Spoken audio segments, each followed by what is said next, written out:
Coming up on the next episode of Zuzu All Grown Up.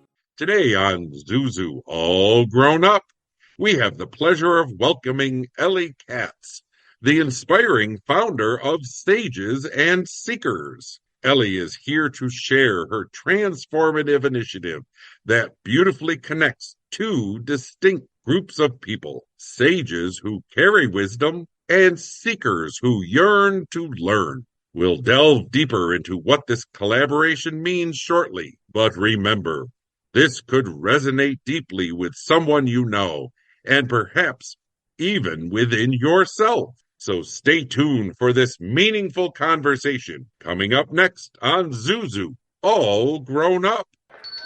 Look, Daddy, teacher says every time a bell rings, an angel gets his wings.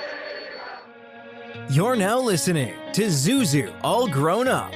She's been featured in more than 20 films from the early days of film and television. He is a psychotherapist and her loving husband. Together, they are on a mission to brighten your day and your life. It's a time to smile, a time to laugh, a time to expect more. It's time to get inspired with your hosts, Karolyn Grimes and Dr. Brunell. It's time to meet Zuzu, all grown up.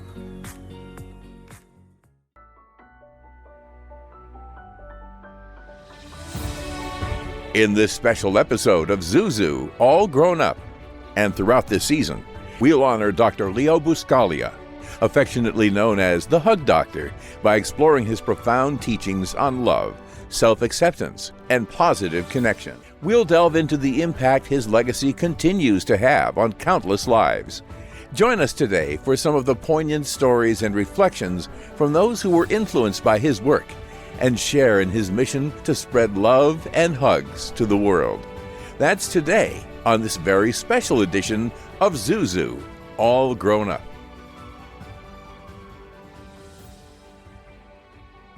Get ready for miracles. Get ready for Zuzu, All Grown Up. Now let's dive back into Zuzu, All Grown Up. It's time to meet our special guest, Elly Katz. She brings valuable insight into fostering empathy and combating ageism through her creation, Sages and Seekers. She bridges the gap between older adults and teens in a way that enriches both. This episode promises to be a catalyst for change in the lives of young and old alike. So settle in and prepare for a life-changing discussion. Over to you, Karolyn and Chris. We have with us today someone very interesting, especially for my age, your age. Her name is Elly Katz, and she's the founder of Sages and Seekers, and that's an aging organization that helps people be recognized. So today, can you tell us just a little bit about what your organization does? We bring 15 to 24-year-olds together with older adults in an 8-week program in order to share their experiences. And many of the issues that both teens and older adults deal with are mutual in nature, even though they seem miles apart. Both generations are searching for meaning and relevance and fighting feelings of loneliness and many of not fitting in or being marginalized, and issues around independence and self-determination and currency in the world. Originally, when I brought the two age groups together, I had in mind the idea of having younger generations begin to appreciate what older adults have accumulated over all the, 70, 80, 90 years of their lives. And I wasn't as interested in what was going on with the younger generation as I was with the older generation. But after the first or second week of piloting a program, I was just fascinated by what actually happened in the curriculum that I had designed. So then our goal, the goal of Sages and Seekers, began to shift. And the idea was to help every participant to see deeper than the exterior of their fellow man into where the stories live. We can share experiences of pain and suffering, our triumphs, our joys, our failures and successes. And all of those things allow us to connect on a very deep human level, going beyond the idea of just tolerating another generation, but to actually embrace humanity, because the older adults in this world understand that, we're all very, very similar. The idea is to allow these 15 to 24-year-olds to see that similarity and then begin to break down ageism, which, as you know, is rampant, and it is the only form of discrimination that is socially acceptable right now. How do you get young people to participate? I went to many schools until I found one that was interested, and they said, well, why don't we do it? They weren't ready to put it into their curriculum. So they said, why don't we utilize Sages and Seekers as an after-school program, an opportunity for the students to get community service?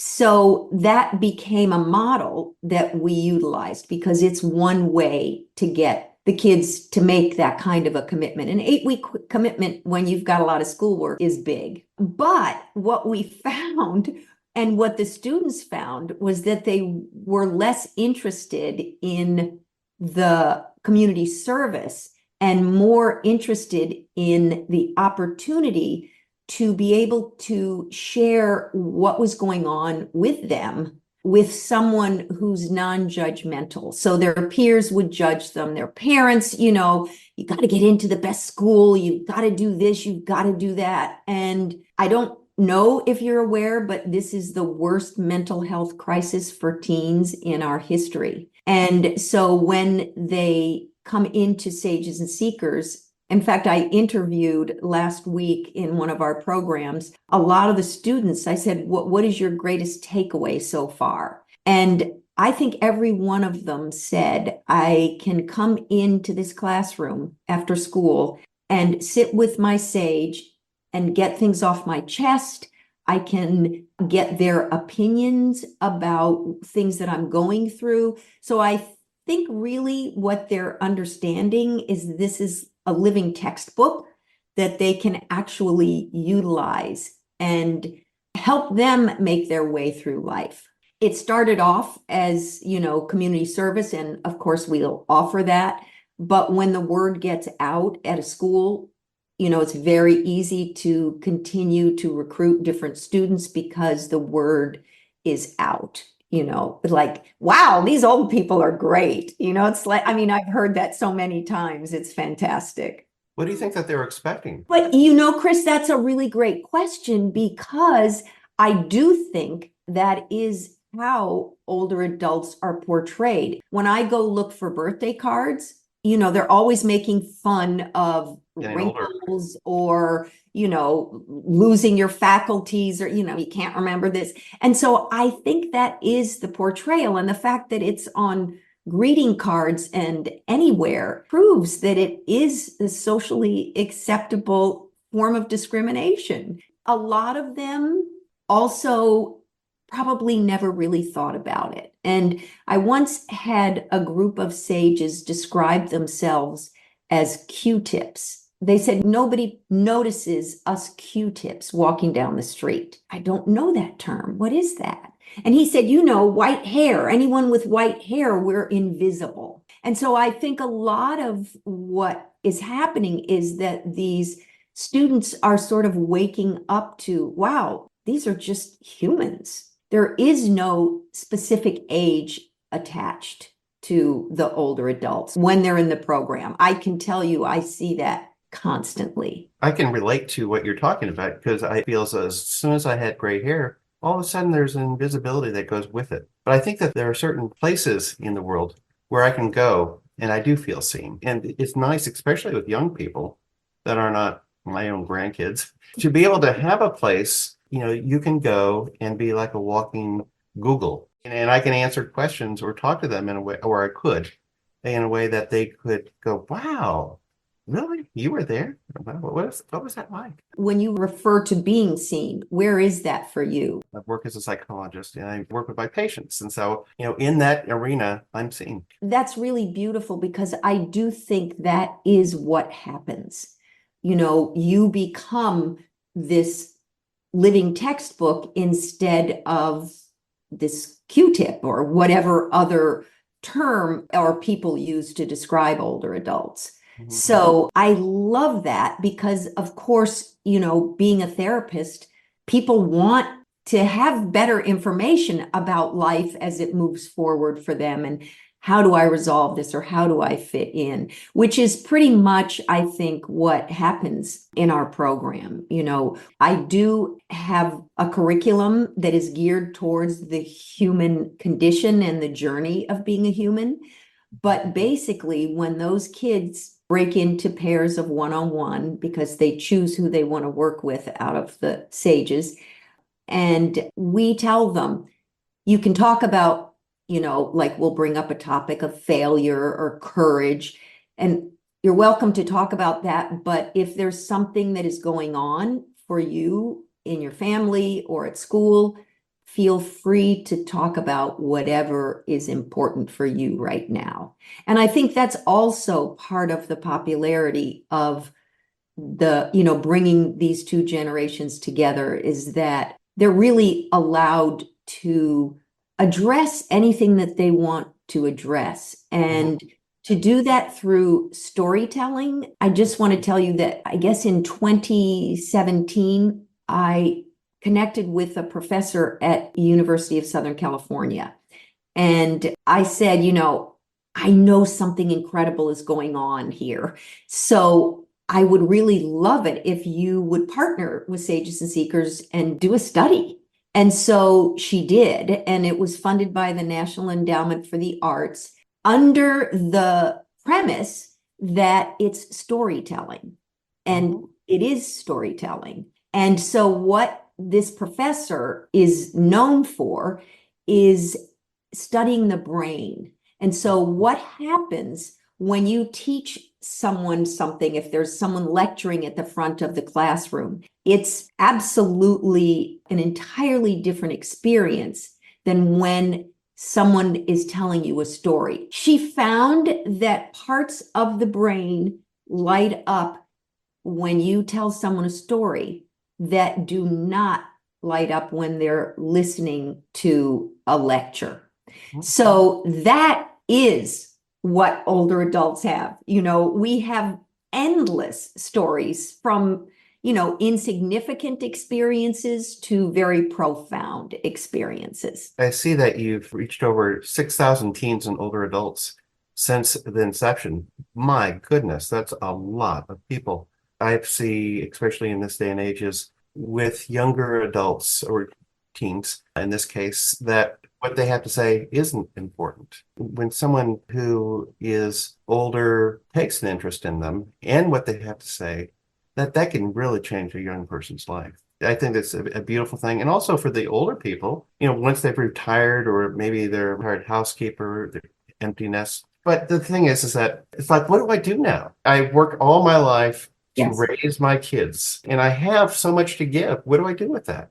And so what a wonderful avenue this would be. I knew something was happening, but I wasn't quite sure what was happening, on a clinical level. And so what Mary Helen explained. We'll join Karolyn and Chris in just a moment with more of Zuzu All Grown Up. First, an important message. Start your morning right with premium coffee roasts available at ZuzuNetwork.com and drink them in your Zuzu All Grown Up coffee mug. Also perfect for tea and hot chocolate. Stay inspired throughout the day with the same gratitude journal used by Karolyn and Chris, and check out t-shirts, hats, books, Christmas keepsakes, and more at ZuzuNetwork.com/shop. Join Zuzu's network today at ZuzuNetwork.com/join. Karolyn is creating an international network of aspiring angels, everyday people who believe that they can help make the world a better place by making life better for even just one other person. Let us know you want to earn your wings at zuzunetwork.com/join, and Karolyn and Chris will send you inspirational material to support you in your journey. We're back with more Zuzu All Grown Up. What the data explained is that the older adults, first of all, their cognitive abilities improved after the 8 weeks. And after only 8 weeks, that's amazing to me. But their sense of purpose, just what you're saying, Chris, and their value, their sense of being valued just went way up from being able to experience generativity, which you probably know. Eric Erickson was the psychologist who said, this is so important for people to pass on their hard-earned experiences. And many times I've had many older adults say to me, well, why would I even enroll in this when my own grandkids won't speak to me? The way they relate to their own grandkids, I think, is part of the problem, because they're invested. They want to make sure they're not doing drugs and, they're studying hard and where are you going to go to college and, all those issues. But when they come into the program, nobody has an agenda.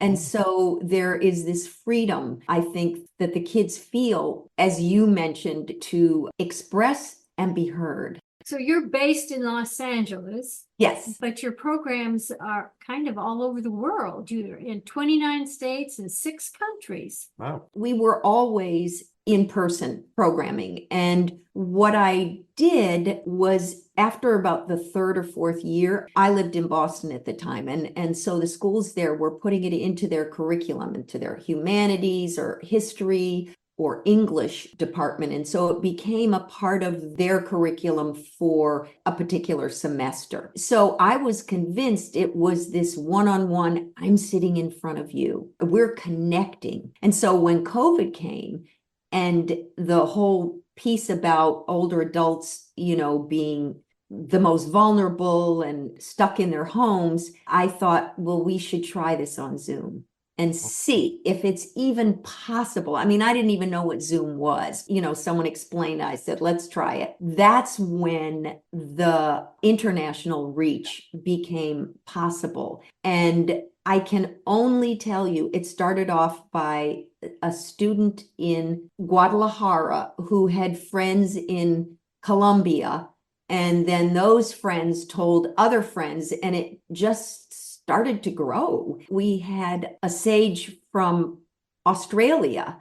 And I remember I said to our tech person, do you think this sage even knows about the time change? I couldn't even figure that out. Like, I don't know that amount of time. And sure enough, we called her and she was like, oh yeah, I know. It's the next day at 4:00 and I'll be there. And so it just went from there. Basically, when you think about it, we are so lacking community today. And one of the most important things of being a human is connection, authentic connection, not just, I have 450 friends on Facebook, but really authentic connection, conversation.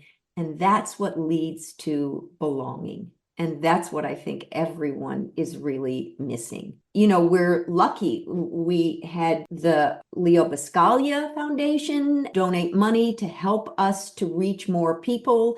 And we have a manual that we license. It's a training manual. And so that's part of how we're able to be in so many states as well, in person, because then they license the manual, either a senior center or a school, and they produce the program themselves. But we produce all of them in LA and online. Well, during COVID, I'm like you, I thought, oh, Zoom.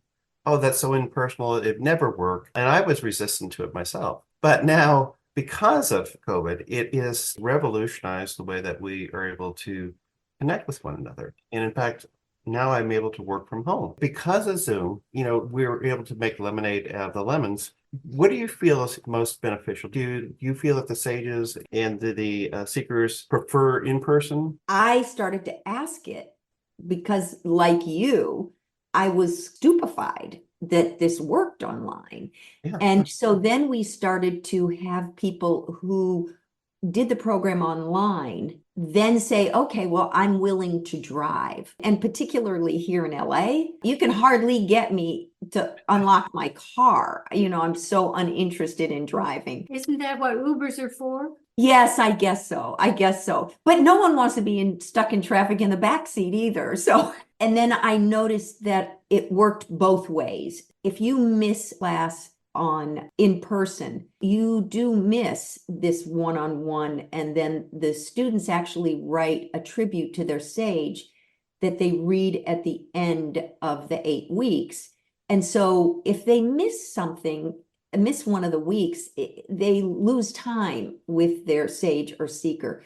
So the good news is that if a sage is traveling or a student is, and we have students that are, going to visit colleges, and so they can't enroll because they're going to miss something. But if they enroll online, then they don't miss it because they can get on Zoom anywhere. So I think it's a really great question that you ask. And I think depending on what their needs, that's how they choose. Like, we have people in rural parts of the country. We have people who are in assisted living where they can't really go anywhere, even if there was a program nearby.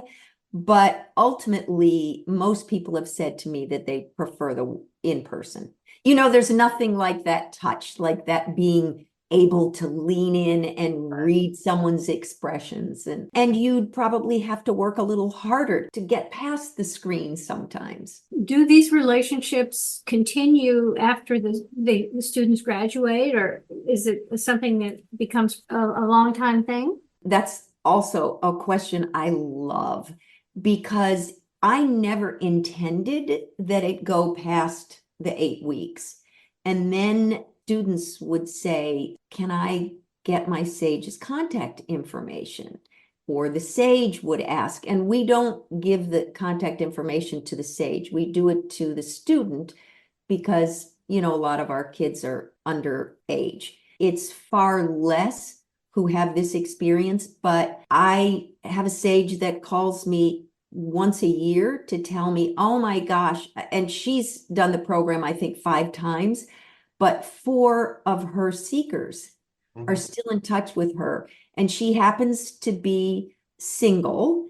She never married. And so she doesn't have a lot of family. And their families invite her for the holidays. And one of her students graduated, joined the Marines. And every time he came back, he visited her. So we have this all the time. We had a student, you'll love this one, who was from Colombia.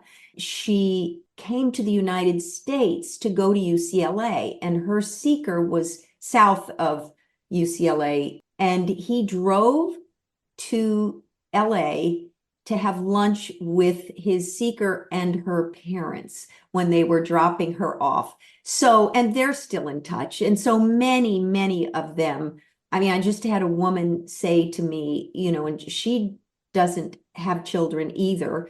And she said to me, I am still having lunch once a week with 2 of my seekers. And that's mind blowing. It's been probably 5 years. In the past, we used to have families live together, and the grandparents, they'd still be kind of like the patriarchs or the matriarchs of the family. And they played a huge role in the community. And as we've progressed and we started getting jobs in other parts of the country and disengaged, it's like, well, where the older people fit in now? It's like FaceTime, maybe on phone calls. And I think that there's, a sense of loss there. There's a sense of community that's not always there. And this could really fill some of that need, I think, that we have inherently. That is so true. And we talk about that because our participants are very diverse. The cultures where they nurture those relationships with family, when they come into the program, there is already this incredible respect, because they may have a grandparent living with them. But for the most part, in the American culture, that is not the way it is. No. In fact, when Barack Obama, before he became president, he felt there was an empathy deficit in the United States that was worse than the fiscal deficit. And he recognized that empathy is the social glue and the evolutionary basis of human cooperation. And I think part of that loss is exactly what you're saying, Chris, is that they've lost that connection, the history that comes with, having a number of generations living together. What do you think that we as a society can really accomplish by bringing generations together? I'm sure you've heard all of the workplace issues that are going on where the millennials are saying, the boomers aren't getting out of the workplace, they're taking our jobs. And, they came up with that expression, okay, boomer, where I feel it's important there's a new term, co-generating, where you get the two generations to work together. I think that is the biggest benefit, because what older adults bring to the table, if let's say we're discussing climate change or any big issue, the older adults bring a lot of experience and knowledge and wisdom, and the younger generation brings this incredible energy and new way of viewing and thinking about things.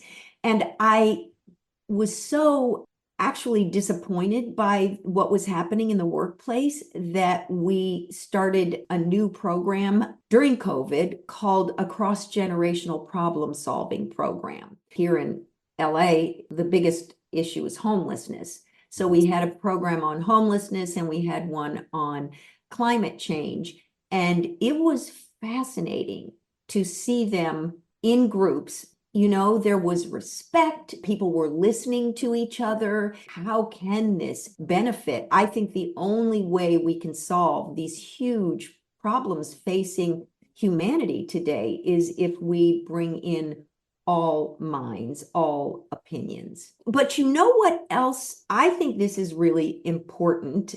We do not call Sages and Seekers a mentoring program, because the minute you assign it the term mentor, it changes the dynamics of the relationship. Someone has the power, and then someone is sort of the victim, let me help you. And so we tell them, because most of the sages say, oh, I want to be a mentor. And I say, this is not the program for you if you want to be a mentor.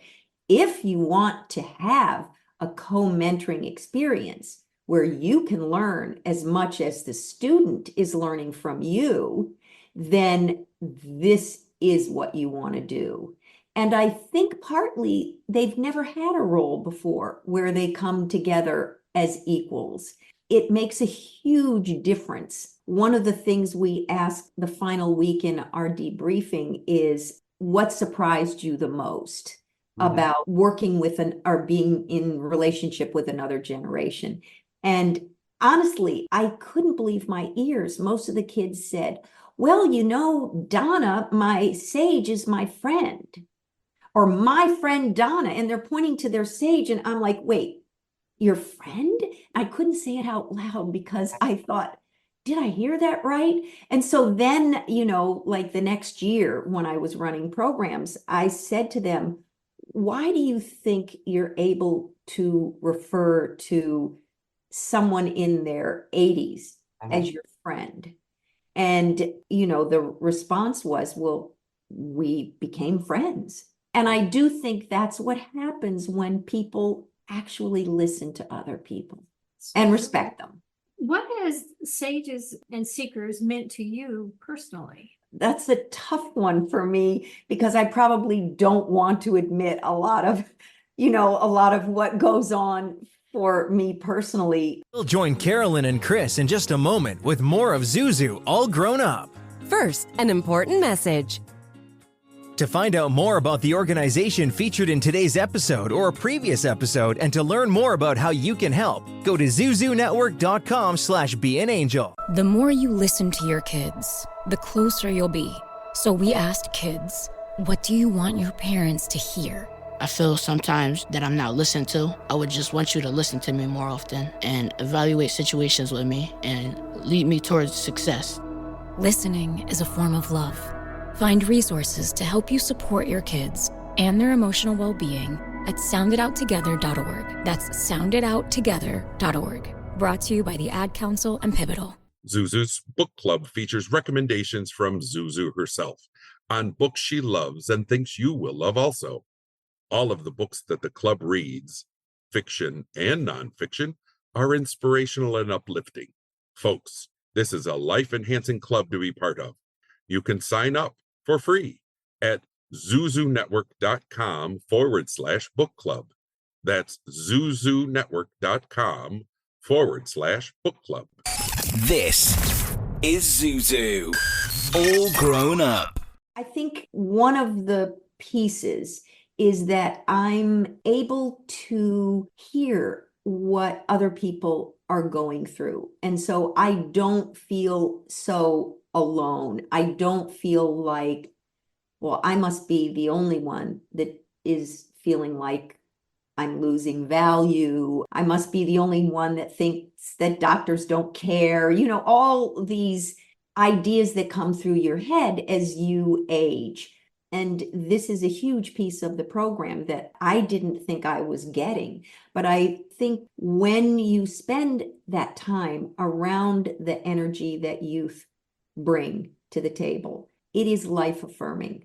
And so I do think it has kept me from being as critical about my own aging process as I would be if I were alone in it. And I'm curious now, I love that you brought that up because I'm curious if other older adults feel that same way, that they watch their aging process differently now that they have shared with someone younger who doesn't seem to really put an age. I also heard kids say, well, why do you put an age on yourself? They say that to older adults because I think when you begin to see it doesn't matter, it makes a difference for you in viewing yourself.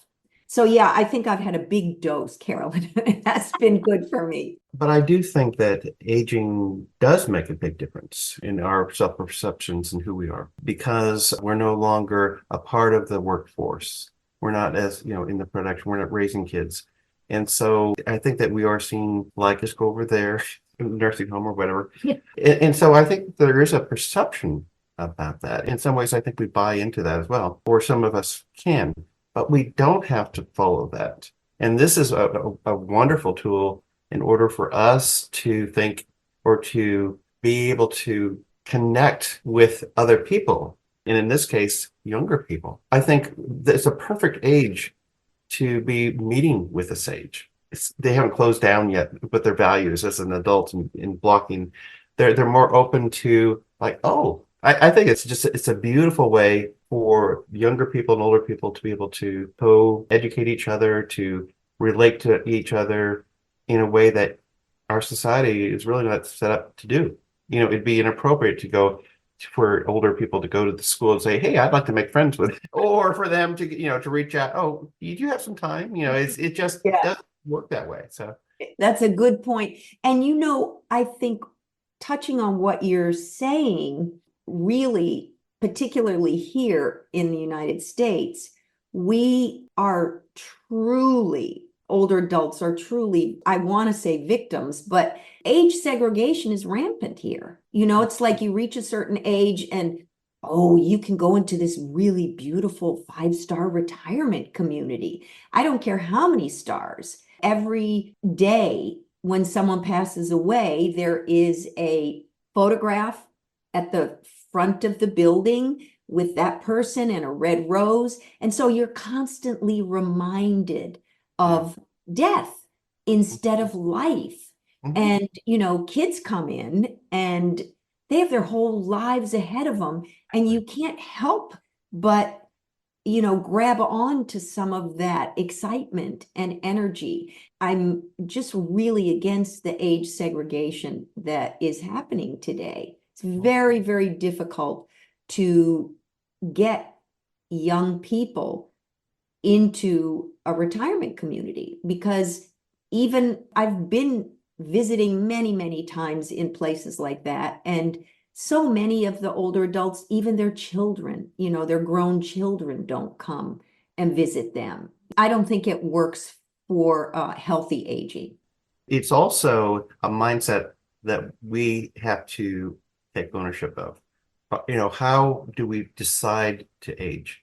Are we going to just be mindless about it, or are we going to be mindful about it? We can have a voice in that. And I think that a lot of us just don't know what to do. And this is a great way of making that happen. How can people contact you to get more information about this wonderful program? We have a website, sagesandseekers.org, and it has all the information, or they can reach out to me. I love to talk about the program, as you could tell, and we can tell them how to license a manual. And my email is ekatz, Katz, at sagesandseekers.org. But all that information is also on the website. Say the website once again. It's sagesandseekers.org. We've enjoyed having you so much today. You're in that bracket where we're part of that aging population, and we certainly identify with your program and think it's a wonderful way to connect with the young people. And I know it's a great gift for them as well. So thank you for doing what you do. I wish I could ask you questions, but maybe another time I'll get more information about, with your background and aging, how was that? So yeah. Check zuzu.net. Do you tell it all there? Because that's what I want to hear. Quite a bit. That's great. Well, thank you. Thank you for inviting me and allowing me to share about Sages and Seekers with you. Thank you for being with us. It's been a pleasure. Good luck. And remember, every time a bell rings, an angel gets his wings.